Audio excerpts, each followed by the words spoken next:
And now the war on HIV and AIDS appears to have taken a backseat as the globe battles the pandemic. The bulk of financial resources has been diverted towards the search for a vaccine, equipping hospitals and provision of protective gear. But as the globe rushes to find a solution for the pandemic, HIV patients and their caregivers are facing a new challenge: the lack of a life-saving drug, Septrin, following an acute shortage. Kamau talked to the father of 2 HIV-positive children who fear his children's lives could be at stake in the wake of the shortage of the drug.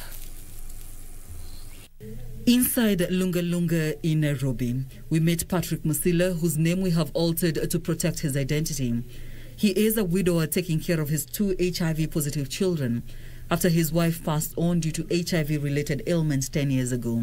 Kufikia kitu kama mwezi wa 4 2010 sasa mama aliaka, na kwa hiyo harakati nilichukua jukumu mimi mwenyewe kwenda kwa daktari kupimwa, na watoto wakapimwa. Watoto walipatikana walikuwa na virusi, na mimi nilikuwa discordant, sikupatikana na virusi.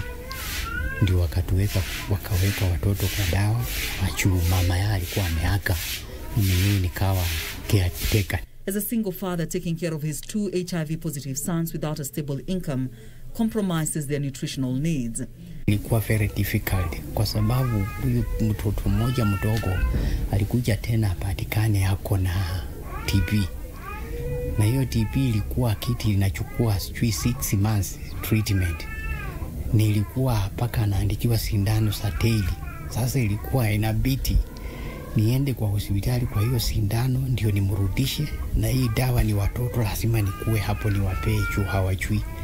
Alafu mambo ya kutafuta chakula, unapata watu kama family members hakuna yule alikuwa anajali. The year 2020 presented an even bigger challenge. Musila says he's not able to get the right regimen to manage his son's conditions owing to a shortage of the Septrin drug. Dawa senye walitoka naso chini paka wakubwa na mnaisi ilikuwa aina 2. Dawa aina ya Septrin na dawa aina ya ARV. Dawa aina ya Septrin hiyo ndio dawa inasemekana inarudisha hii virusi chini. Kazi yake ni kurudisha chini virusi, na ina boost immunity ya mtu. Hata kama immunity ilikuwa chini, na boost ndio sasa mwili iwe capable kuwithstand hii magonjwa ingine kama inaweza kuja. Dawa ya kwanza kuondolewa ilikuwa ya hiyo Septrin, alafu sasa ikakuja hiyo dawa ya ARV. The effects of the lack of Septrin is beginning to manifest as his son's immunity gets compromised. Huyo mkubwa naona saa hii tangu hii madawa ikuwe na complications amekuwa mdhaifu. Hata ukimwangalia mwili paka juzi nimeenda Mama Lucy hospital akapimwa na kaonekana ako na hii skin disease ingine, paka wakaandika dawa hata saa hii sijaafodi kununua 3,500. Na hiyo 3,000 hapa kupata hata mara ya mwisho kuiona sijui ilikuwa lini. Hiyo dawa sijanunua. Mtoto ukimwangalia uso saa hii imekuwa rafu kabisa. A visit to a health clinic within Lunga Lunga would lead us to Joab Ogalo. Here he paints the picture of how critical the drug is to HIV patients. In absence of Septrin, we have mentioned that adequate adherence to the ARV as they are can help at least reduce the infections, the opportunistic infections. Though previously as indicated, taking Septrin will be very much of importance than just taking the ARV as it is.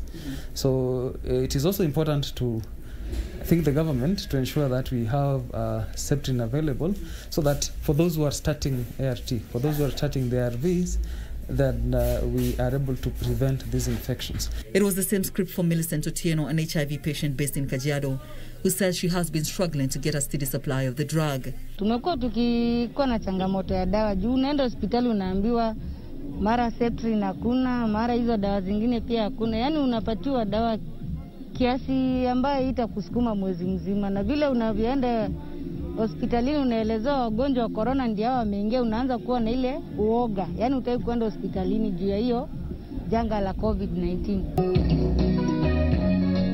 Chief Administrative Secretary Mercy Mwangangi confirming the shortage of the cotrimazole drug, commonly known as Septrin drugs, said the government had a plan to address the shortage. We have seen disruption when it comes to the routine and overall health service delivery interventions. We've witnessed people being afraid of going to the hospital. And this, of course, has affected HIV services.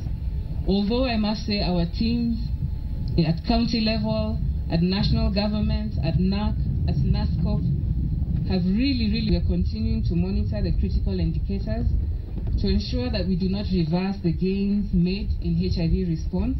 Mwangangi is saying the country needed to adopt the whole society approach to reduce HIV and AIDS-related deaths, currently standing at 57 deaths daily.